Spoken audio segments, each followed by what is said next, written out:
Narayanganj city কর্পোরেশনের সাবেক mayor ও জেলা আওয়ামী লীগের সিনিয়র সহসভাপতি ডাক্তার সেলিনা হায়াৎ আইবিকে গ্রেপ্তার করতে বৃহস্পতিবার সন্ধ্যায় নগরীর দেওভোগ এলাকার বাসায় যায় পুলিশ। খবর পেয়ে আইবির সমর্থকরা বাড়িটির সামনে অবস্থান নেন এবং দুইটি সড়কে 10 থেকে 15টি পয়েন্টে বাঁশ দিয়ে অবরোধ করেন। পরে পুলিশ তার সমর্থকদের সরে যেতে মাইকিং করে। ভোরে গ্রেফতার করে নিয়ে যাওয়া হয় আইবিকে।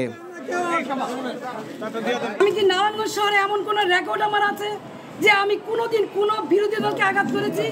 তাহলে কিসের জন্য, কি কারণে, কোন ষড়যন্ত্রের কারণে, কার স্বার্থে আমাকে অ্যারেস্ট করা হলো? জয় বাংলা। শুক্রবার সকাল 10টায় আইবিকে নারায়ণগঞ্জ সিনিয়র জুডিশিয়াল ম্যাজিস্ট্রেট আদালতে হাজির করা হলে বিচারক মনিউদ্দিন কাদের তাকে কারাগারে পাঠানোর নির্দেশ দেন। বৈষম্য বিরোধী আন্দোলনের সময় নারায়ণগঞ্জের সিদ্দিরগঞ্জ ও ফতুল্লা থানায় হত্যা এবং হত্যা চেষ্টা সহ 5টি মামলা রয়েছে বলে জানিয়েছে পুলিশ।